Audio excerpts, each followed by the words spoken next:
Good morning students, मैं पीयूष अग्रवाल निर्मल PG college की online classes में आपका स्वागत करता हूं। तो हम अपने पढ़ रहे थे ब्रायोफाइटा और ब्रायोफाइटा में हमने सामान्य लक्षणों की बात कर रहे थे। तो कल तक की क्लास में हमने इसमें लैंगिक संरचनाओं के बारे में देख लिया था कि किस प्रकार से इसमें लैंगिक संरचना पुंधानी व स्त्रीधानी होती है। उसके बाद में हम बात कर रहे थे पीढ़ी एकांतरण की, जो कि मैंने कल की क्लास में थोड़ा बहुत बताया था। आज की क्लास में हम दोबारा डिस्कस करेंगे उसको। तो ब्रायोफाइटा में पीढ़ी एकांतरण को देखेंगे। आज किसको देखेंगे? पीढ़ी एकांतरण को।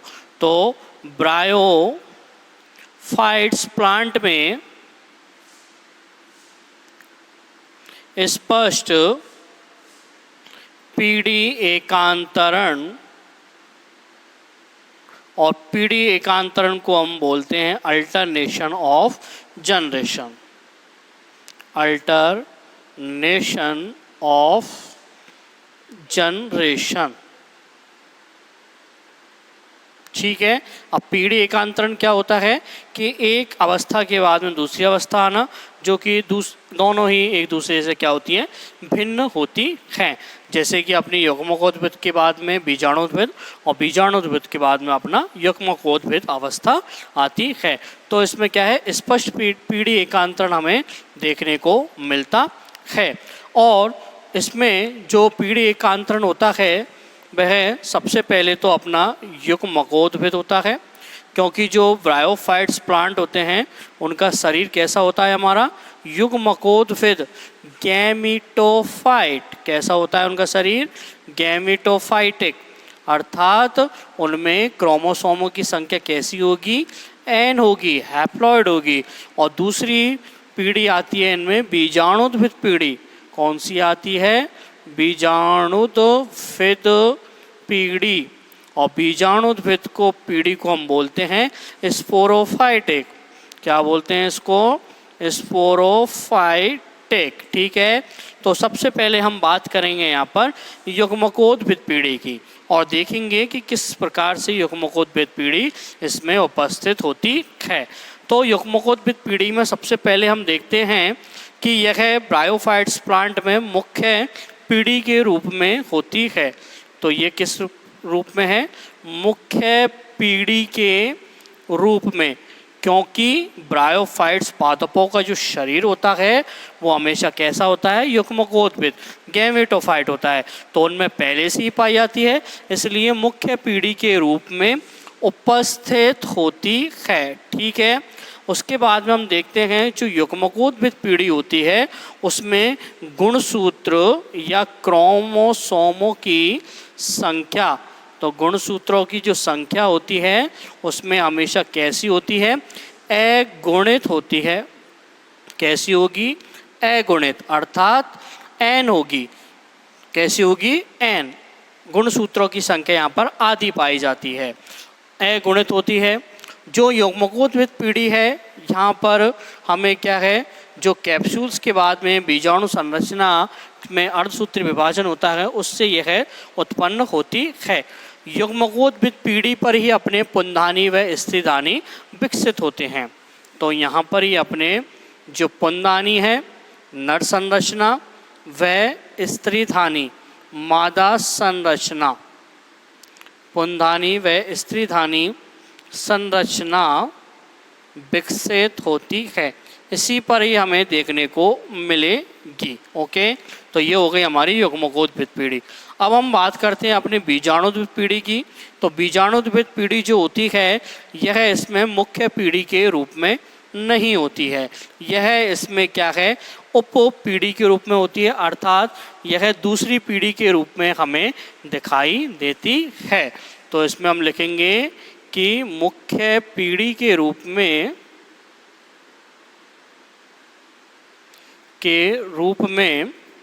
उपस्थित नहीं होती है, ठीक है। उपस्थित नहीं है, तो ये कौन सी है?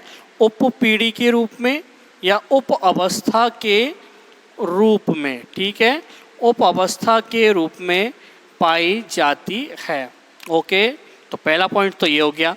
दूसरा पॉइंट क्या होगा इसमें कि इसमें तो हमारी क्रोमोसोम या गुणसूत्रों की संख्या कितनी थी? अगुणित थी। तो इसमें गुणसूत्रों की संख्या हमारी कैसी हो जाएगी? द्विगुणित। तो गुणसूत्र की संख्या यहाँ पर कैसी होगी, हमारी द्विगुणित डिप्लॉयड होगी, और हमेशा कैसे होगी, ये 2n स्टेज वाली होती है। बीजाणुद्वित पीढ़ी जो होती है उस पर हमने देखा था कि अपने फुट, सीटा और कैप्सूल्स, जिसे हम बोलते हैं पाद, नीचे का आधा स्तर होता है और इसको इंग्लिश में बोलते हैं फुट।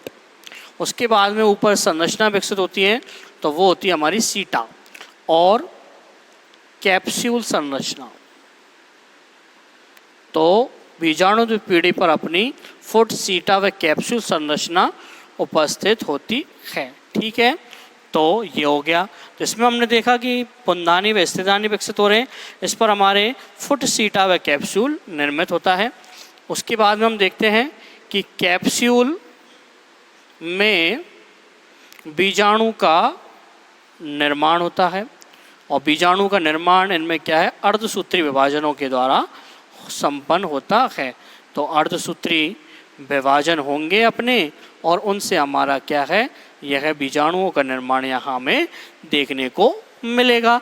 तो इस प्रकार से क्या है, हमारी युग्मकोद्भिद पीढ़ी तो मुख्य पीढ़ी, और बीजाणुद्वित पीढ़ी हमारी क्या है, उप पीढ़ी या उप अवस्था के रूप में है। ये हमारी हैप्लॉयड है, तो ये हमारी डिप्लॉयड है। ये अगुणित है, तो ये द्विगुणित है। इसमें बीजाणु में फुट और सीटा कैप्सूल्स बन रहे हैं। अपने कैप्सूल्स में बीजाणुओं का निर्माण होता है अर्धसूत्री विभाजन के द्वारा। ठीक है, अब हम बात करते हैं कि जब हमने इनको पढ़ लिया है, तो अब हम इसके आरेख को बना लेते हैं कि किस प्रकार से ये यहाँ पर हमें देखने को मिलती है। ठीक है, तो मैं इसका पीढ़ी एकांतरण का आपको आरेख बना के बताता हूँ कि किस प्रकार से यह संरचना हमें देखने को मिलेंगी।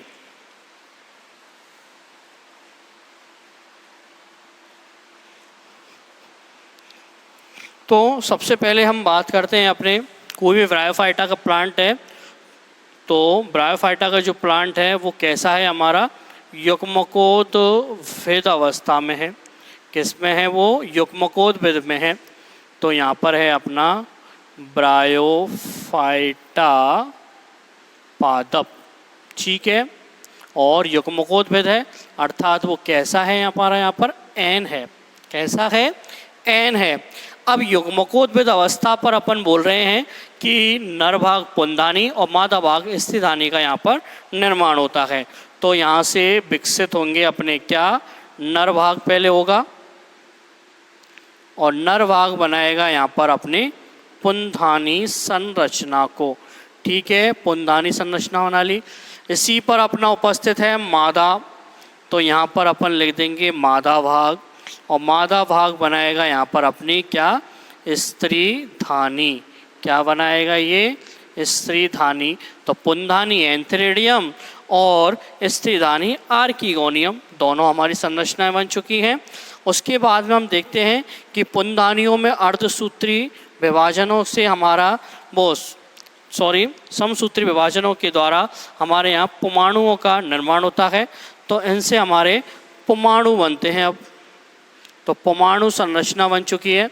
स्त्रीधानियों से हमें क्या मिलेगी, अंड, एग का निर्माण होगा। तो यहाँ पर हमें अंड निर्माण भी बन चुका है। अब जो हमारे पुमाणु हैं और अंड हैं, ये आपस में क्या करेंगे, संलयन होंगे, अर्थात निषेचन की क्रिया संपन्न होगी। तो पुमाणु और अंड आपस में क्या है, मिलते हैं, और बस मिलकर दोनों क्या बनाते हैं कि निषिक्तांड का निर्माण करते हैं, अर्थात युग्मनज का निर्माण करते हैं। तो युग्मनज का निर्माण उन्होंने कर दिया है। यहाँ पर हमारे क्या है, निषेचन की अभिक्रिया संपन्न हुई है। ठीक है, पुमाणु और अंडाणुओं से हमारे क्या है, निषेचन हुआ, निषेचन से हमारे युग्मनज बना है। अब हम देख रहे हैं कि युग्मकोद्भिद पीढ़ी में ये एन था पहले, तो अपना जो पुंधानी होगी वो भी एन होगी, स्त्रीधानी होगी वो भी एन होगी, पुमाणु बनेंगे वो भी एन होंगे, अंड होंगे जो भी एन होंगे। अब लेकिन जब एन और एन यहाँ पर मिलेगा, तो ये युग्मनज कैसा बन जाएगा, अपना 2n वाला। तो यहाँ पर n प्लस n, ठीक है, इजकल टू कितना हो गया, ये 2n स्ट्रक्चर संरचना इसने बना ली है। तो n प्लस n हो गया 2n।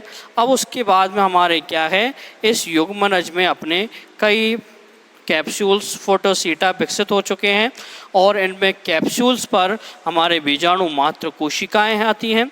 तो यहाँ पर हम लिख लेंगे कि बीजाणु मात्र कोशिका, स्पोर मदर सेल। और स्पोर मदर सेल्स भी हमारी यहाँ पर कैसी है, 2n स्टेज वाली है। ठीक है, तो बीजाणु मात्र कोशिका 2n स्टेज हो गई। अब उसके बाद में क्या है, इन बीजाणु मात्र कोशिकाओं में अर्धसूत्री विभाजन होगा। तो यहाँ पर अर्धसूत्री विभाजन प्रारंभ हो रहा है। तो ये अर्धसूत्री विभाजन लिख दिया है।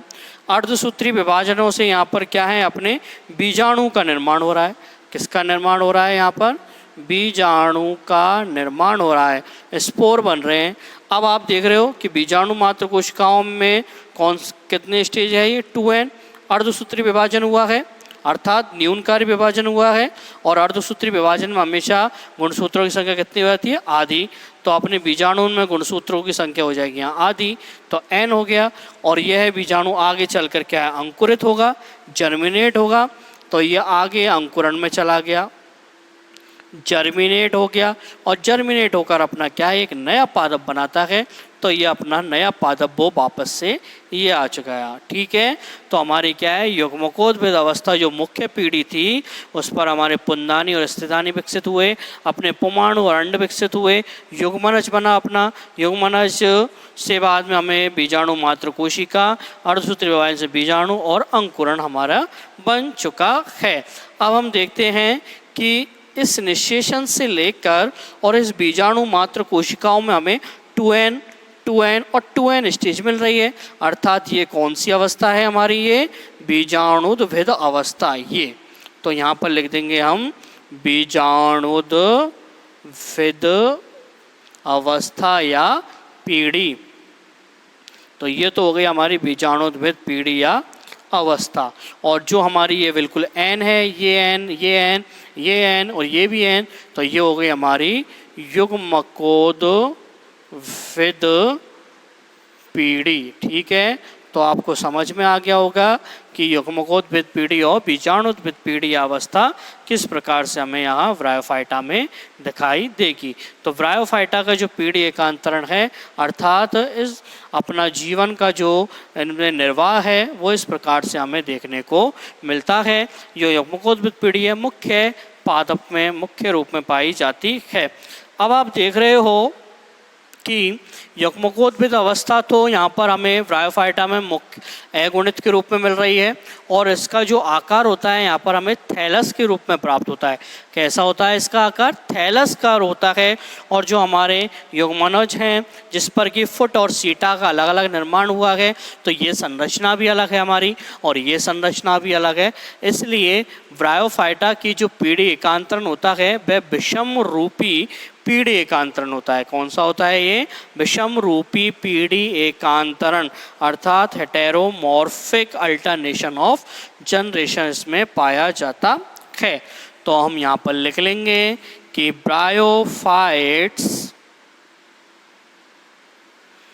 प्लांट में पीढ़ी एकांतरण विषम रूपी पाया जाता है। और विषम रूपी अपन क्यों बोल रहे हैं, क्योंकि दोनों पीढ़ियों की जो संरचना है भिन्न भिन्न होती है। दोनों पीढ़ियों की संरचना अलग अलग होती है। ठीक है, तो यहाँ पर हमें विषम रूपी पीढ़ी एकांतरण पाया जाएगा। आप इसको याद रखना। ठीक है, हेटेरोजीनियस अल्टरनेशन ऑफ जनरेशन यहाँ हमें देखने को मिलता है। तो यह हो गया अपना ब्रायोफाइटा का पीढ़ी एकांतरण। अब उसके बाद में जो हमारे जनरल कैरेक्टर्स हैं वो हमारे यहाँ पर ख़त्म हो जाते हैं। ठीक है, तो आपने जनरल कैरेक्टर्स देख लिए हैं। ब्रायोफाइटा का जो शरीर है युग्मकोद्भिद का है, उसका आकार थैलस की आकृति का है, किसी भी प्रकार का वैस्कुलर बंडल नहीं पाया जाता है यहाँ पर, और जो कुछ संरचनाएं होती हैं हमें नीचे की ओर से थैलस में कुछ राइजोइड्स या मूलावाशों के द्वारा इनका थैलस किसी भी परपटी पर या किसी भी भूमि पर चिपका हुआ पाया जाता है। इस चिपके हुए भाग पर हमें क्या है, पुंदानी व स्थिदानी का निर्माण होता है। पुंदानी इसमें नर संरचना होती है, स्थिदानी या मादा संरचना होती है। पुंदानियों से हमारे पुमाणु निकलते हैं, एंथेरोजॉइड्स। एंथेरोजॉइड्स जो यहाँ पर होते हैं हमारे किस प्रकार से होंगे, चल पुमाणु होंगे, अर्थात वह कशाविका होगी उनमें। और स्थिदानियों से हम अंड का विकास होता है। स्थिदानियों में अंड जब विकसित हो जाता है और पुमाणु से पुमाणु विकसित हो जाते हैं तो हमारी स्थिदानी जो होती है उसमें ग्रीवा, नाल कोशिका, नेक कैनाल सेल्स पाई जाती है, और उसके आधार वाले भाग पर हमें वेंटर कैनाल सेल्स, अंडदा नाल केंद्रक पाया जाता है। तो उनसे हमारे क्या है वो गलित होती हैं और अपने जल को अवशोषित कर कर फूल जाती है। मैंने आपको कल बताया था कि ब्रायोफाइट्स प्लांट में निषेचन के लिए जल की अत्यधिक आवश्यकता होती है। अगर यहाँ पर जल अनुपस्थित है तो ब्रायोफाइट्स प्लांट में कभी भी निषेचन संभव नहीं हो पाएगा। ठीक है, निषेचन अगर नहीं हो पा रहा है यहाँ पर पादपों में तो फिर नया पादप अपना नहीं बन पाता है। तो जो हमारी स्त्रीदानी थी वह जल को अवशोषित करके फूल जाती है और फूल कर वह किसी भी जलाशय में तैरती हुई नजर आती है। फिर हमारे पुमाणु क्या करते हैं, उसके पास आकर्षित होते हैं तथा जो हमारी गलित हुई कौन सी अंडदा कैनाल सेल्स और वेंटर कैनाल सेल्स जिसे बोल रहे हैं, और हमारी नेक कैनाल सेल्स गलित होकर कुछ रसायनों का भी निर्माण करती है।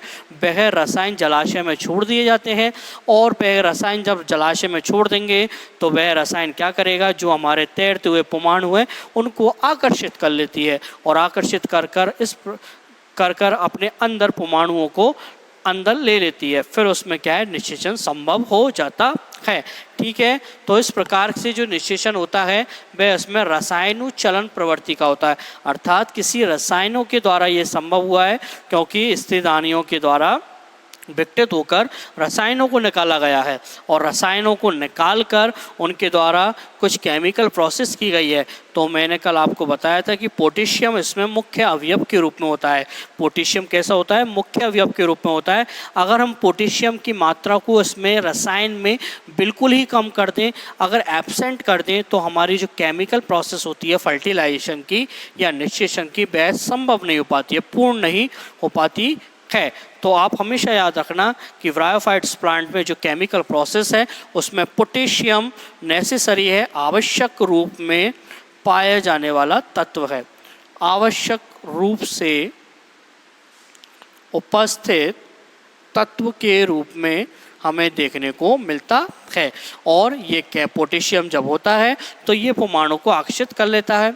जो हमारे निषेचन के बाद में युग्मनज बनता है, निषिक्तांड बनता है, उसमें क्या है, हमने सुषुप्त अवस्था नहीं पाई जाती है, डोरमेंस फेज नहीं पाई जाती है।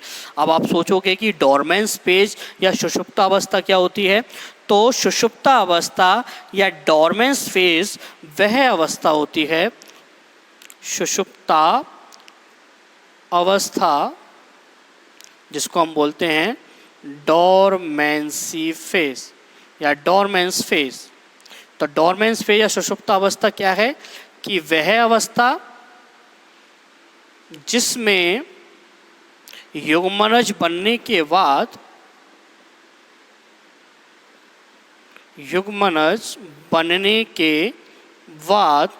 कुछ समय के लिए कुछ समय के लिए विश्राम अवस्था में रुक जाए,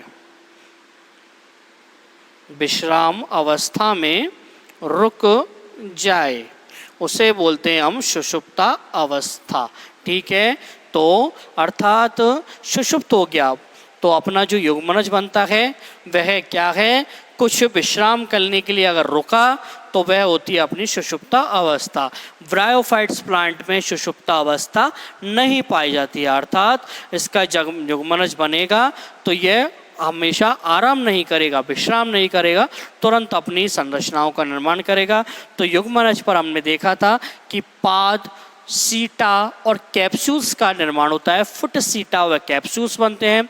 जो फुट होता है नीचे आधार वाले भाग पर, सीटा जो होती है वो संरचनाओं को धारण की होती है और उन पर कैप्सूल्स पाए जाते हैं, बीजाणु जन ऊतक पाए जाते हैं। और बीजाणु जन ऊतकों में बीजाणु मात्र कोशिकाएं होती हैं।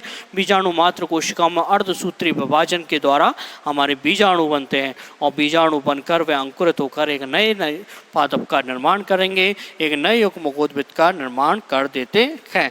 तो इस प्रकार से हमारे जो ब्रायोफाइट्स प्लांट हैं वो हमें विकसित होते हुए दिखाई देते हैं। तो इस प्रकार से हमारे क्या है, ब्रायोफाइट्स के जो जनरल कैरेक्टर्स हैं वो हमारे कंप्लीट हो जाते हैं। अब इसके बाद में हम एक टॉपिक पढ़ेंगे ब्रायोफाइट्स प्लांटों की बंधुता, एफिनिटीज ऑफ ब्रायोफाइट्स प्लांट। तो बंधुता क्या होती है कि किस प्रकार से ब्रायोफाइट्स प्लांट अपने एल्गी प्लांट्स अर्थात शैवाल पादपों से विकसित हुए हैं और इनके जो विकसित पादप हैं आगे चलकर टेरिडोफाइट्स, उनसे किस प्रकार से समानता रखते हैं और किस प्रकार से ये भिन्नता रखते हैं। तो हम देखेंगे कि कई लक्षण ऐसे हैं ब्रायोफाइट्स प्लांट में जो कि एल्गी पादपों से हमें समानता दिखाई देते हैं और कुछ लक्षण ऐसे हैं जो टेरिडोफाइट्स प्लांट से भी हमें समानता मिलेगी और कुछ लक्षण ऐसे हैं जो कि हमारे शैवालों में अलग हैं और ब्रायोफाइट्स में अलग हैं, तो हमारी डिससिमिलरिटीज या असमानता में आ जाता है और इसी प्रकार से हमारे टेरिडोफाइट्स प्लांट में भी असमानता दिखाई देगा। तो ये जो पूरा गुण होता है ब्रायोफाइट्स प्लांट का, ये हमें कहलाता है बंधुता, कि किस प्रकार से वो साथ साथ में रह रहे हैं, किस प्रकार से वो कनेक्ट हो रहे हैं।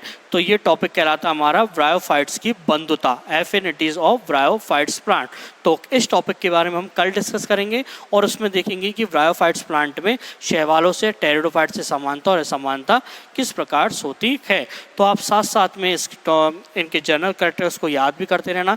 पीढ़ी एकांतरण को हमेशा याद रखना। अगर आपको पीढ़ी एकांतरण की साइकिल आपको पता है तो आपको सब कुछ पता है, ठीक है। इनमें जो पाई जाने वाली संरचना है उनको आप देख सकते हो, ठीक है। इनमें जो आधार रेखा होती है उसको आप बिल्कुल समझ सकते हो और आप एग्जाम में हमेशा क्या है, कोई भी जनरल कैरेक्टर्स अगर आए ब्रायोफाइट्स पादपों का तो उसमें आप पीढ़ी एकांतरण हमेशा लिखना, ठीक है। और साथ साथ में एक लास्ट टॉपिक ये लिखना कि सुषुप्ता अवस्था वह अवस्था जिसमें युग्मनज बनने के बाद में कुछ विश्राम अवस्था के लिए रुक जाता है कुछ समय के लिए, तो वो कहलाती है सुषुप्ता अवस्था। और ब्रायोफाइट्स पादपों में सुषुप्ता अवस्था अनुपस्थित होती है।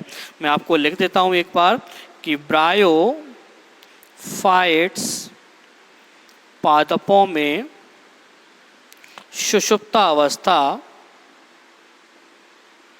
अनुपस्थित होती है, अर्थात युग्मनज बना और अंकुरित होता है, वह विश्राम करने के लिए नहीं रुकता है। तो आज की क्लास में हम इतना ही देखते हैं, कल की क्लास में हम और डिस्कस करेंगे। तो धन्यवाद, थैंक यू।